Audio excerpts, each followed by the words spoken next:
Hoje a gente vai falar um pouquinho mais de economia dos Estados Unidos, um pouquinho do que a gente está vivenciando e estudou aqui, e também, na próxima semana, a gente atualiza a economia no Brasil, onde a gente está desenvolvendo a nova apresentação ali junto ao time de economia da XP. Então, sai alguns relatórios macro amanhã e a gente já vai pegar os dados mais novos.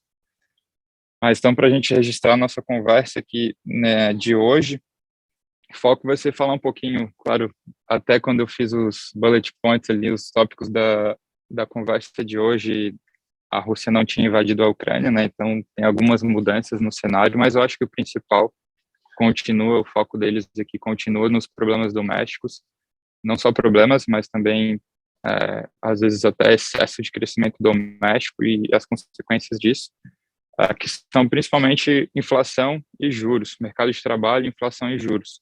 Então esse tem sido o debate econômico aqui, sem dúvida o cerne, assim.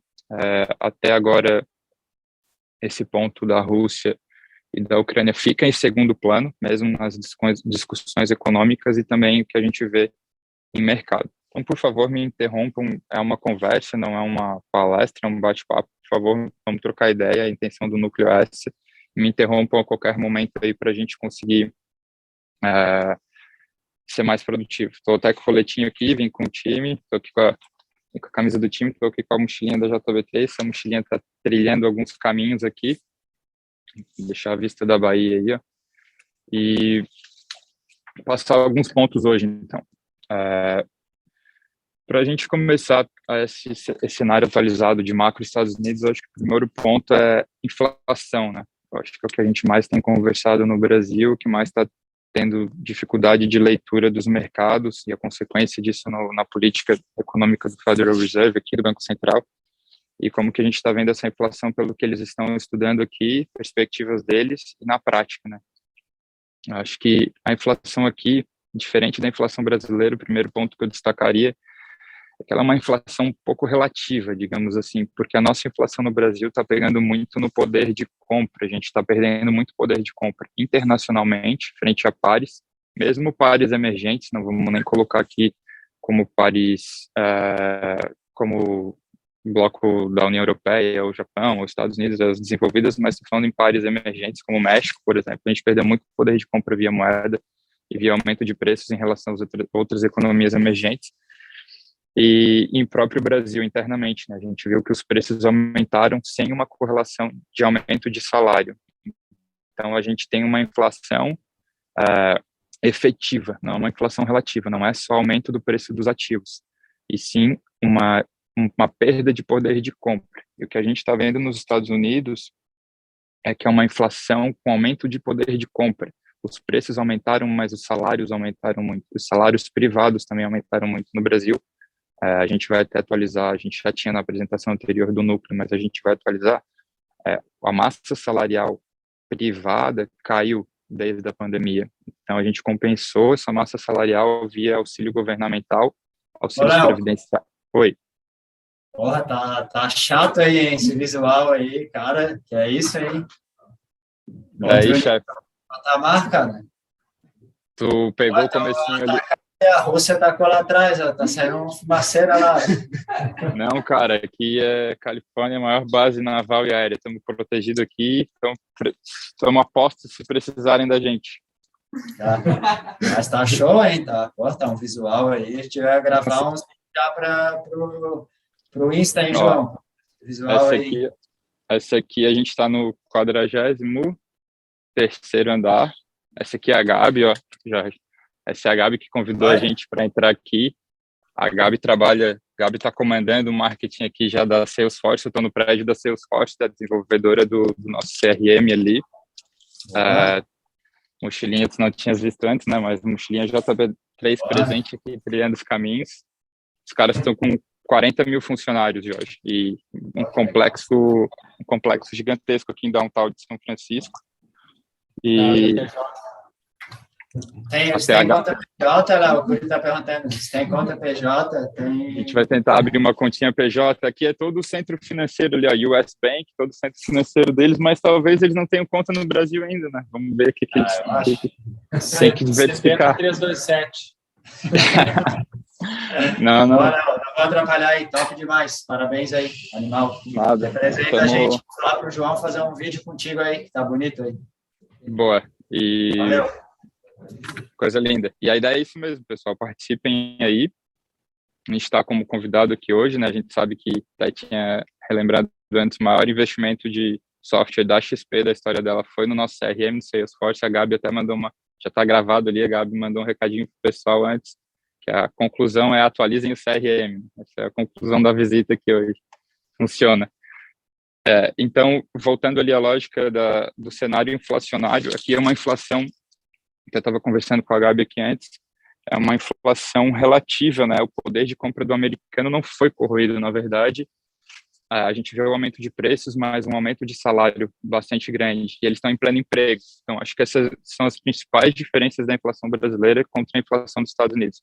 A inflação brasileira sem uma contrapartida de aumento de salários, então é uma inflação absoluta de perda de poder de compra, e uma inflação dos Estados Unidos é uma inflação em preço de ativos financeiros, é uma inflação de preço de ativos reais, principalmente casa, carro, algo nesse sentido, mas com aumento de poder de compra. Então, o salário aumentou bastante, eles estão em pleno emprego, todos os lugares que a gente passa aqui tem placa de contratando na frente, filas para os restaurantes, os hotéis dobraram de preço, o aluguel de carro, realmente tem inflação em alguns ativos. Assim, mercado, digo, supermercado e tudo mais, é relativo. Gasolina, que é algo que pesa bem no índice deles, também é relativo muito para estado.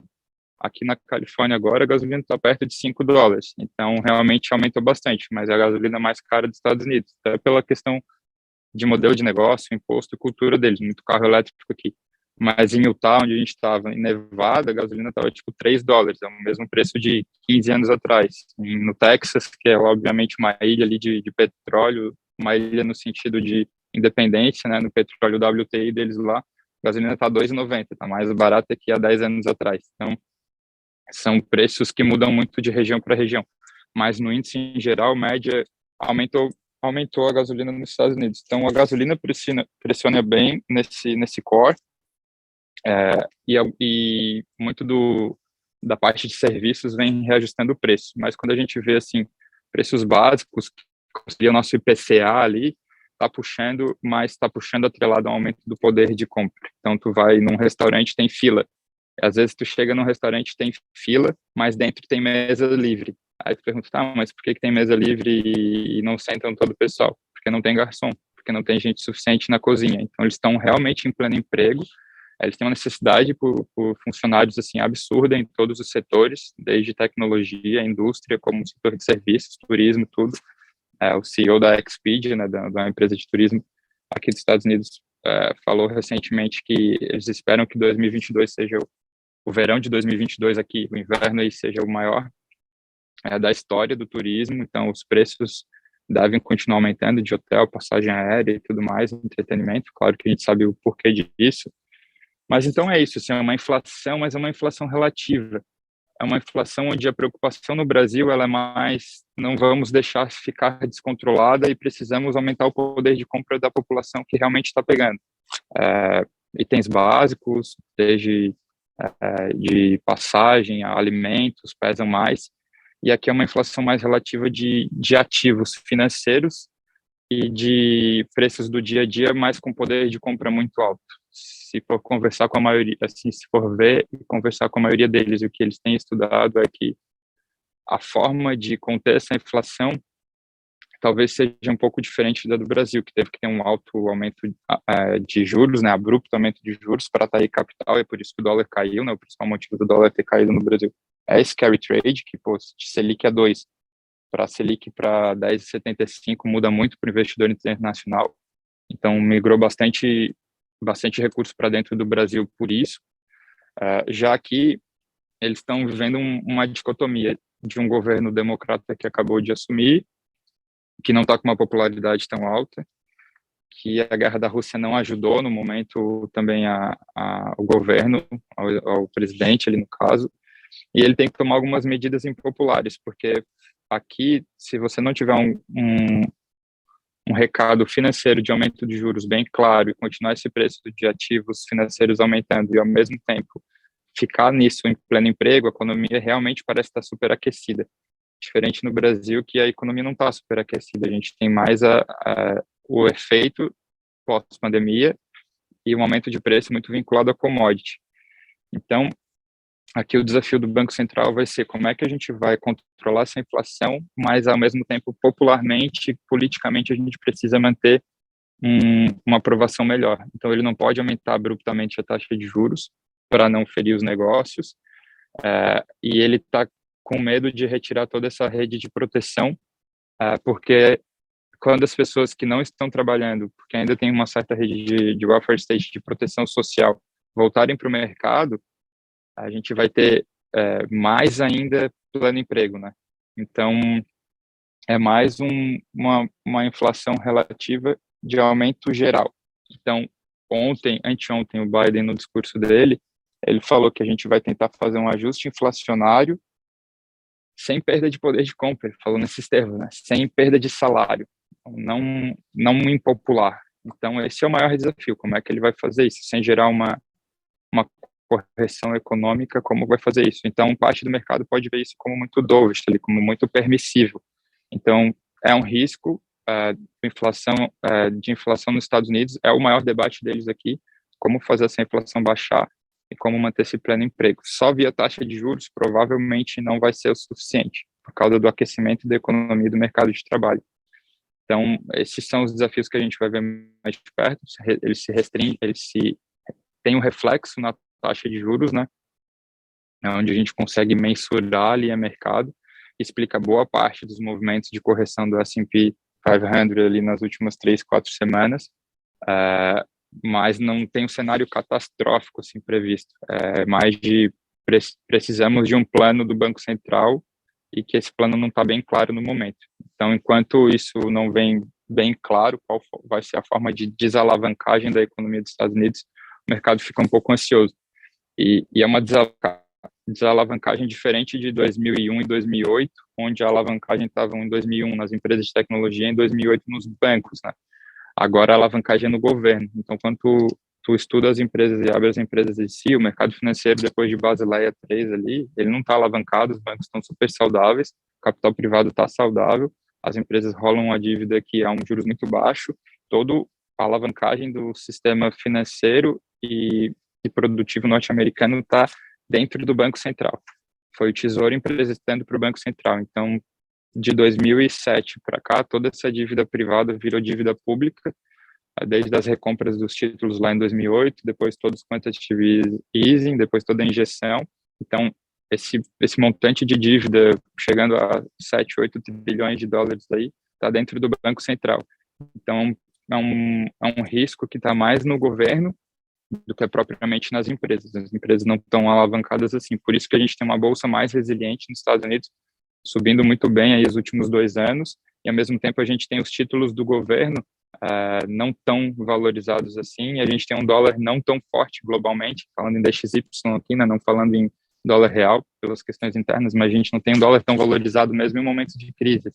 O ouro subiu mais, até criptomoedas subiram mais do que o dólar na proteção nesse momento, justamente porque tem uma desconfiança, porque é diferente dos outros momentos em que se vendiam ações nas outras crises, vendiam muito rápido, 2001, 2008, e migrava para dólar. Agora a gente vê que, embora as perspectivas sejam de reajuste econômico de aumento de juros, as ações ainda continuam sendo um porto seguro para eles, porque as empresas continuam lucrando, porque tem plano de emprego, porque tem crescimento econômico, e as responsabilidades e os riscos de inflação estão mais vinculados aos títulos do governo, e a dívida está mais dentro do governo, por isso o dólar talvez não esteja se valorizando tanto quanto ele se valorizaria em outros momentos de correção ou de instabilidade, até geopolítica, aí no caso da Rússia, né? Então é isso que a gente tem visto. Inflação aqui é mais relativa, não tem poder de perda de compra dos americanos, pelo contrário, a economia está muito aquecida, os caras estão com muito dinheiro, para a gente está bem difícil, e só retardado para viajar agora essa hora para cá, mas a gente sabe que tem outros objetivos além disso, né? A gente tem algumas oportunidades profissionais que a gente tem que aproveitar também, e assim, mas é um time muito bom para estar estudando economia norte-americana, mas, sem dúvida, o crescimento aqui está muito forte e vinculado ao privado, não ao governo. Então, os riscos estão mais nos bonds, e no próprio balanço do BC do que propriamente nas empresas. Claro que o setor de tecnologia é mais sensível aos futuros aumentos de juros, questão de capital intensivo, né, tomam muito crédito.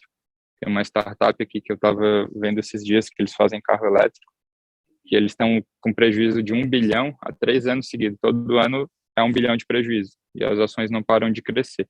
Aí esse tipo de empresa eu acho que vai ser o que mais vai sofrer daqui para frente, nesse aumento de juros, com custo de capital elevado, mas quando a gente olha talvez Dow Jones, saindo um pouco de Nasdaq, indo mais para Dow Jones, para onde eles conseguem ter essa elasticidade de preços, né, repassar preços da inflação para frente, indústria de comida, indústria de carros, construção imobiliária, onde repassa os preços da inflação, eu acho que vai continuar sendo meio que um porto seguro para os investimentos. Em compensação, as de tecnologia vai separar o joio do trigo, né? Não vai subir todo mundo junto. Já tem acontecido muito isso. Claro que o S&P, ele meio que camufla muito desses movimentos, né? Pelo fato de pegar as 500 maiores, ainda as 5 maiores terem uma posição muito grande, camufla muito do que acontece. Mas a gente vê já as mid-caps, ali, as empresas de capital médio, que seriam gigantes no Brasil, mas aqui são de capital médio, elas já estão caindo há 4, 5 meses, 3, 4, 5 meses, desde essa volta da perspectiva de aumento de juros. Já as gigantescas, até pelo fato de existirem os instrumentos de ETF, instrumentos que não existiam na crise anterior, por exemplo, nas crises anteriores, muito do capital está em ETF, muito do capital está vinculado ao índice. Se essas grandes empresas, as pessoas continuam a comprar o próprio índice, hoje o índice é mais resiliente. A gente tem visto isso no Brasil também.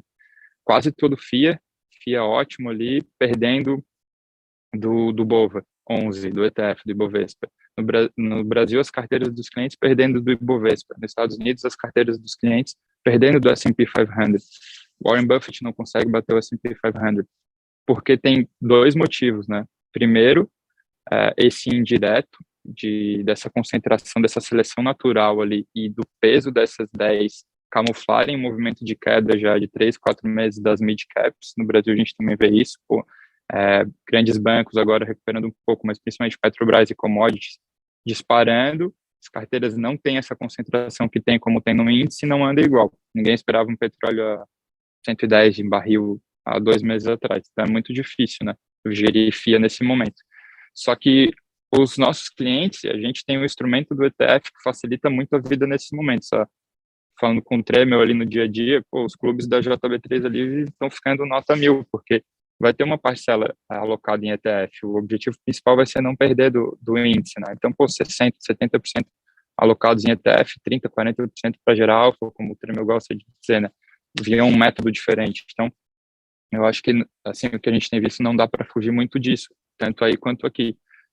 E o próprio fato de as empresas institucionais, os fundos institucionais, a gente está aqui do lado do BlackRock, ele deve fazer uma visita lá também, os caras estão montando muitas posições em ETFs, né? Quando o gringo vem, também está vindo em ETF para o Brasil. E isso retroalimenta essa resiliência do índice. Então, a gente vê várias outras empresas caindo, mas o índice não cai, porque quando tu compra o ETF, tu compra o derivativo que vai comprar na proporção que está o índice. Então, naturalmente, tu segura preço em índice, enquanto quem está fora do índice está caindo muito. Às vezes, até a migração, rotação de portfólio, né? Entre saindo de mid-cap, indo para índice, justamente porque esse é um movimento, claro, que está alinhado econômico, mas é um movimento de fluxo de mercado também, onde sabe que o índice vai ser cada vez mais resiliente. Então, se a gente pega cliente ali com BOVA 11 dentro da carteira, vai estar desempenhando melhor que 90% dos outros clientes. Então, a gente tem visto que essa similaridade acontece no Brasil também, em momentos de Brasil e Estados Unidos, em momentos de correção, vai ser até mais resiliente que outros, porque antes, para tu desfazer tua posição, basicamente tu venderia todas as tuas ações ali, então caía tudo muito, em proporções mais parecidas.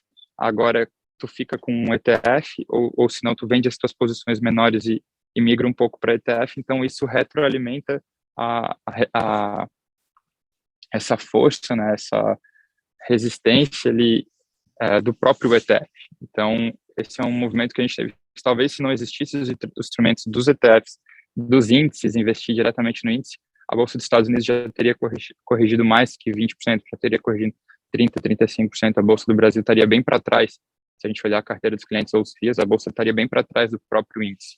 Claro que no Brasil, via injeção de capital estrangeiro nas principais commodities e bancos, mas mesmo assim, o instrumento dos ETFs, a gente vê que é um porto seguro nesses momentos de inflação alta e de instabilidade, no caso aqui, sem alternativa em contrapartida em juros. No Brasil já tem essa alternativa em contrapartida dos juros. Se eu sair de bolsa, eu vou ganhar dinheiro em renda fixa. Tem 13% aí na plataforma para 2 anos. Então, o risco-retorno está bem melhor para renda fixa, né? Quando a gente olha aqui nos Estados Unidos, e hoje a gente está falando não de empresas, né, mas como núcleo de economia, senão a gente estaria falando mais de renda fixa e todas as oportunidades que a gente tem a D0 ali no Tesouro Direto para os caixas das empresas, mas quando a gente olha o mercado em geral, aqui não tem essa alternativa, que eles chamam de efeito China, né, there's no alternative. Então, tá, beleza, eu corro da bolsa, mas eu vou fazer o quê com esse recurso? Os imóveis estão no topo do topo histórico. Eu não vou enfiar a mão em um imóvel agora. E os juros não estão tão atrativos assim para o risco que eu tenho. Claro que o risco aqui é quase inexistente, mas não tem tanta atratividade em bônus, né, no bond, né, em juros. Então, continua esse mercado sendo resiliente, sobretudo nas empresas de ETF.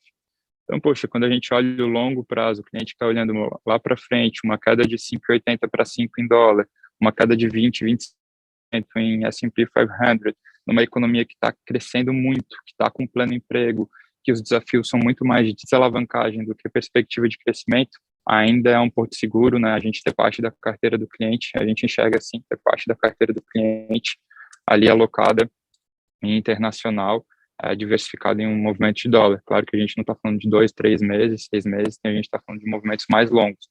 2, 3, 6 meses, daí tem que falar com a nossa mesa de renda variável ali, o Tremel, Gibran e Arthur vão estar melhor que a gente nisso, mas com certeza ali a gente já viu que o cenário inverteu de queda, né, no curto prazo, até recuperou os últimos dias, mas de queda, mas a gente enxerga como mais efeito, o debate tem sido mais efeito problemas internos domésticos do que propriamente crise Rússia, assim.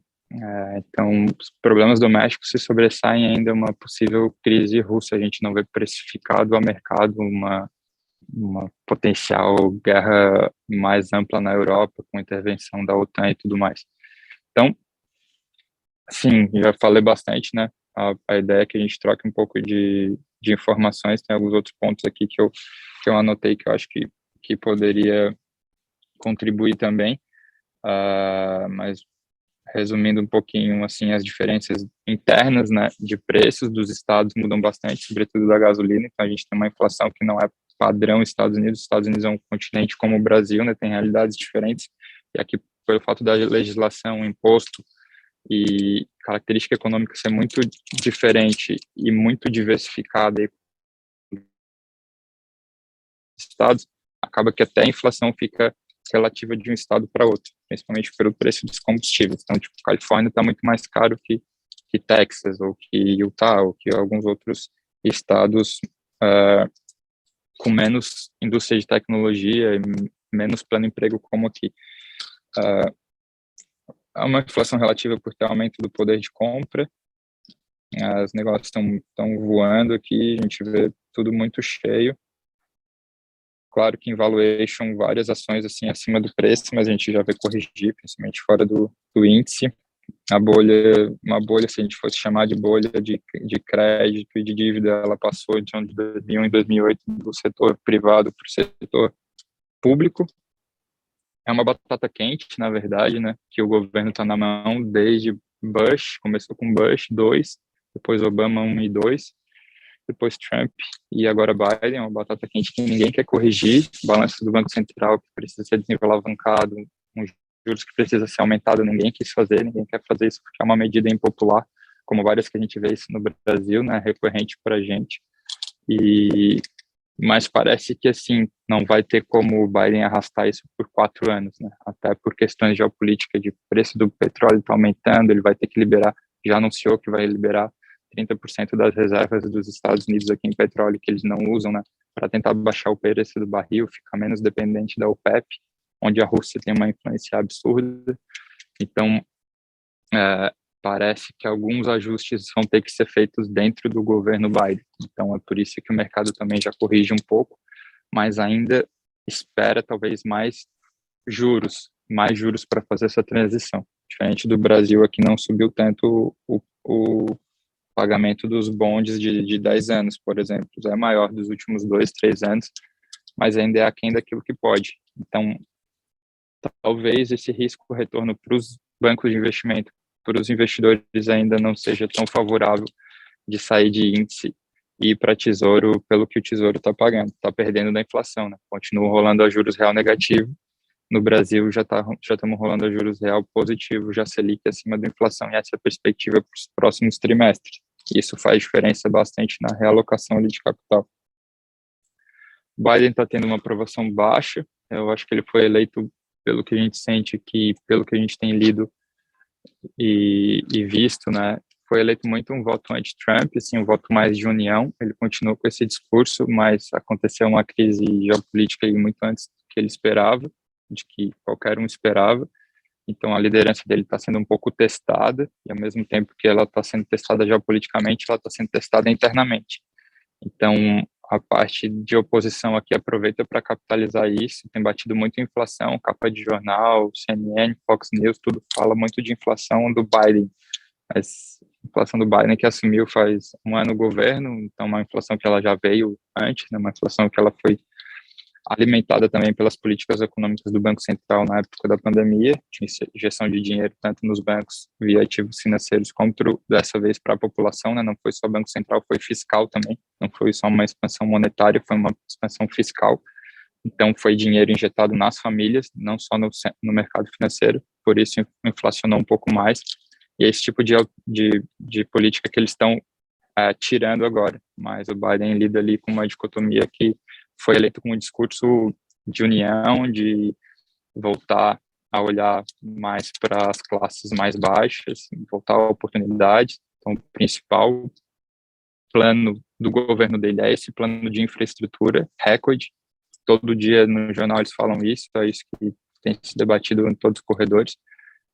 Só que, ao mesmo tempo, é onde mais os republicanos têm batido, porque criar um plano de infraestrutura gigantesco quanto esse, numa economia que já está pleno emprego, que já tem inflação, vai gerar crescimento econômico, sem dúvida, vai gerar mais emprego qualitativo, sem dúvida, mas talvez gere mais inflação também. Então, talvez o mais racional ponto de vista pro mercado financeiro, não falando para o desenvolvimento econômico do país, mas para a gente, mercado financeiro, seria aumentar um pouco os juros, desestimular a economia e deixar as coisas terem uma aterrissagem mais saudável. Mas não é isso que parece que vai acontecer. Eles vão aumentar os juros o quão mínimo eles conseguirem e por mais tempo possível que eles conseguirem, para que não tenha correção forte em bolsa. E, ao mesmo tempo, tem o compromisso do projeto eleitoral de dar mais qualidade de emprego, de dar emprego para a classe mais produtiva operária, empregos tradicionais, não emprego de tecnologia e tudo mais, mas para quem não tem qualificação via pacote de infraestrutura. Só que a infraestrutura pega direto em commodity, né, que já está com preço bem esticado. Então, talvez a inflação, e aí é o grande debate dos republicanos debatendo, se o Biden aprovar esse programa de infraestrutura recorde, a inflação não vai diminuir, e aí o aumento de juros pode ter que ser mais abrupto, e aí uma aterrissagem que poderia ser um pouco mais tranquila vem em forma de crise financeira. Geralmente, ajuste de salários nos Estados Unidos vem com crise financeira.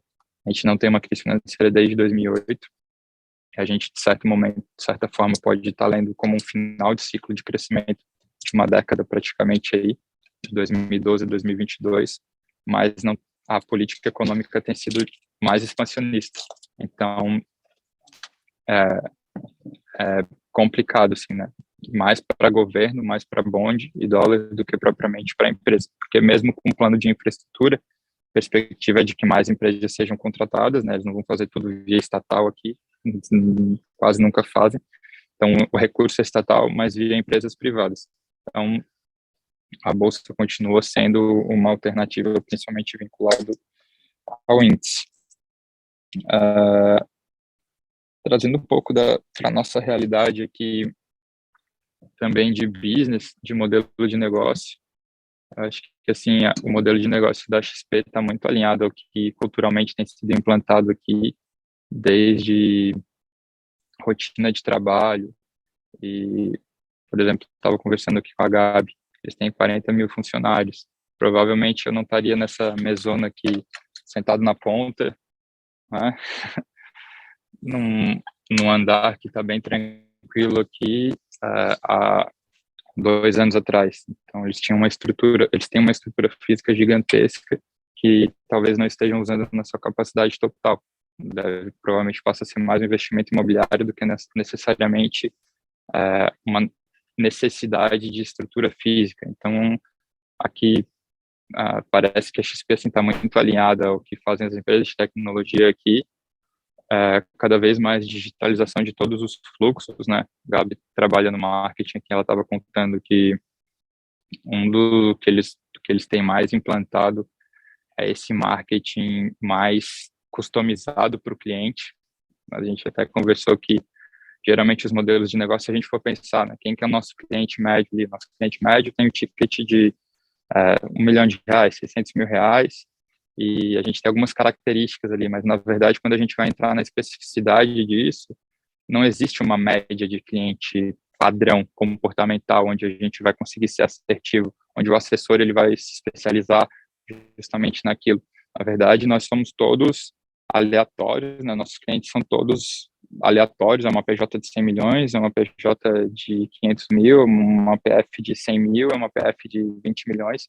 Então, tem uma grande aleatoriedade de necessidade de produtos, de necessidade de atenção, e que às vezes a gente tem que se comunicar com eles de uma maneira média, né, regular. O que que a gente faz? A gente faz isso, a gente joga para a média e mostra que essas empresas têm feito cada vez mais é conseguir, de uma maneira, dar volume e automatizar o atendimento, o processo, o próprio marketing, a venda para esses grupos específicos, né, por meio de Big Data, algoritmo, identificar comportamentos padrões, mas mini para padrões, não médios, né?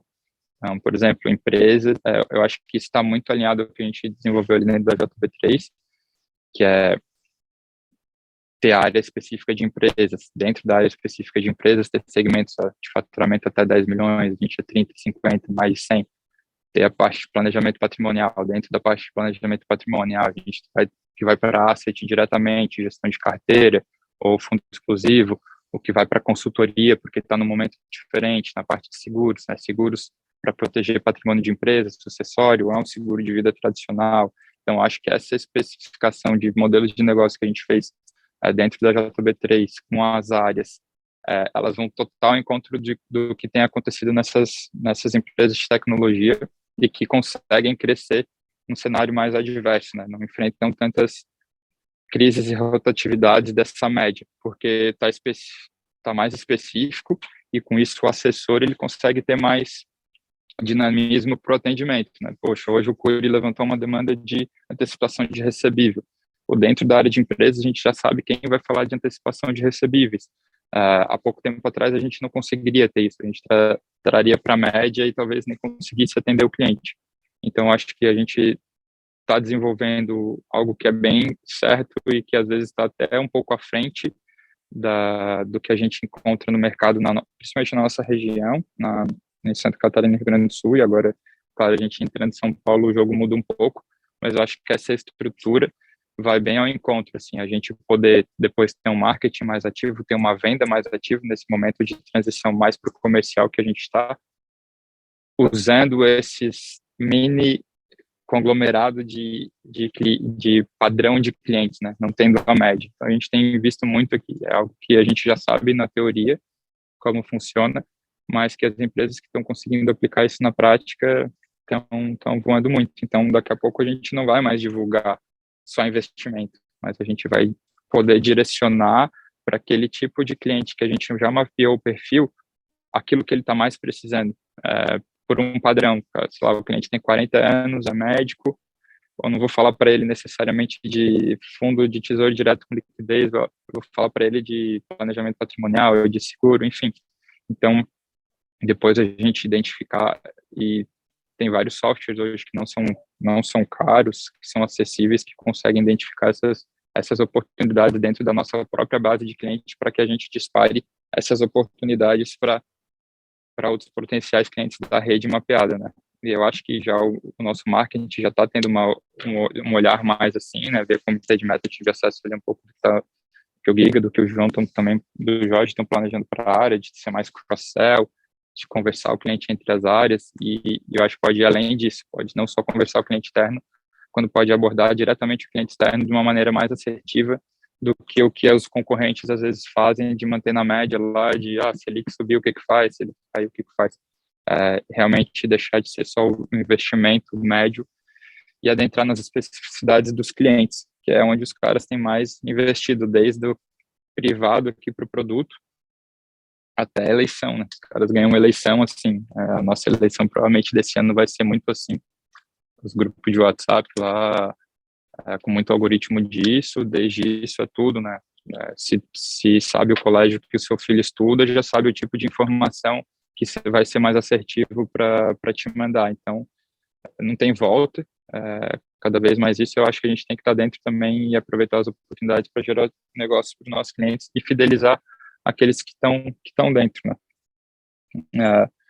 Um ponto legal aqui da Salesforce também, que a Gabi me chamou a atenção hoje, que aqui desde o CEO, a equipe inteira, né, o time inteiro, eles têm um V2MOM, eles chamam aqui, que é Vision, Values, Methods, Obstacles and Measures, que é tipo visão, valores, os métodos, os obstáculos e as medições ali, os indicadores.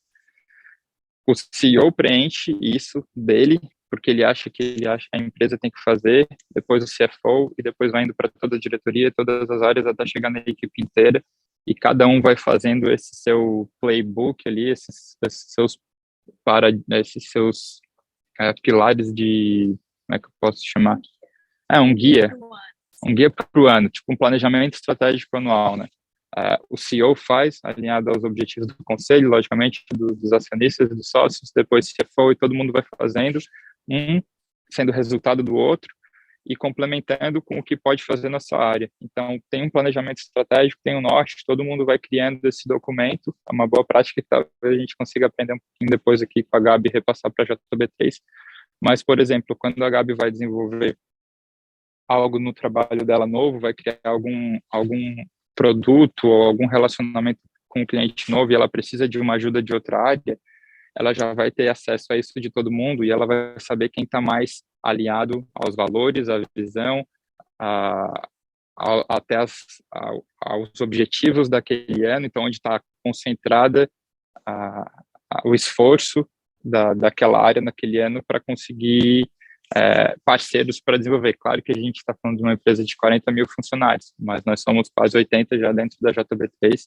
Poxa, às vezes alguém vai perguntar lá para o Léo um negócio que pode não ser de empresas, ou para o Tremel que pode não ser da mesa, isso, ou mesmo um assessor quer acessar alguém, mas não sabe exatamente quem é o responsável por aquela área, seja no B2B, seja na direção, seja nos núcleos, seja um assessor com o outro. Então, de repente, a gente consegue criar algum modelinho nesse tipo, onde a gente tem lá uma base de conhecimento, onde a gente tem acesso de todo mundo e vê, olha só, câmbio para PJ, quem está mais focado nisso nesse momento. E a gente já tem direto o acesso àquela pessoa e quem quer desenvolver alguma melhoria, alguma boa prática, já conversa com essa pessoa, porque sabe que tem as metas e os objetivos vinculados àquilo. E todo mundo vai fazendo de acordo com o planejamento estratégico desde lá do CEO. Então, algo que eu achei assim, parece simples, mas é sensacional. Todo mundo tem o seu e é algo que a gente pode implantar de boa prática aqui também.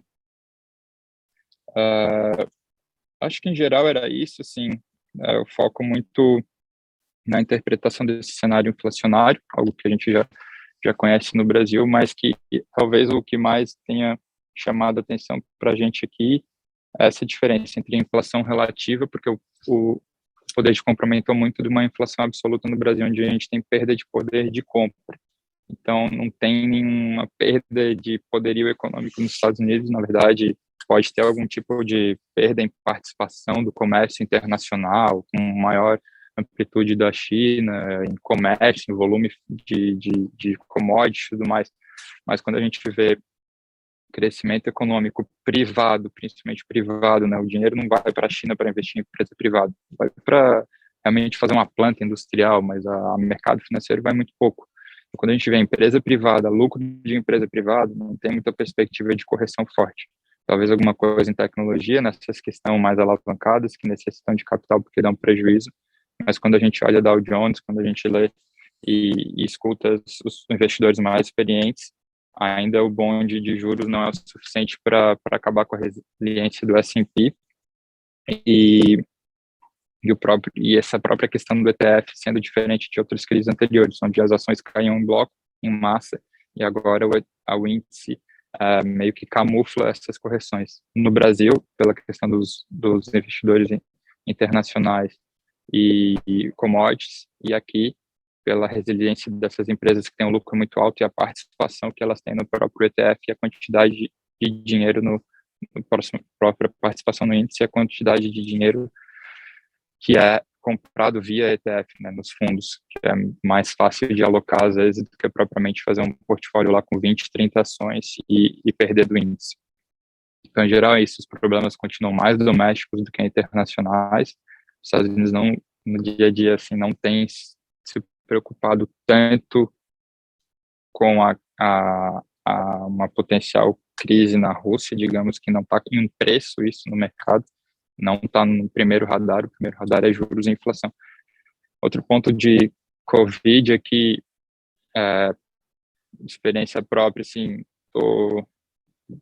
hoje foi o primeiro dia que eu usei máscara, assim, porque aqui eu acho que é muito mais já uma escolha privada das empresas do que propriamente dos governos. Em Utah, ninguém mais está usando máscara, Nevada também não, aqui na Califórnia até usa um pouco mais, claro que é uma cultura um pouco mais diferente, mas em geral o americano está convivendo normal.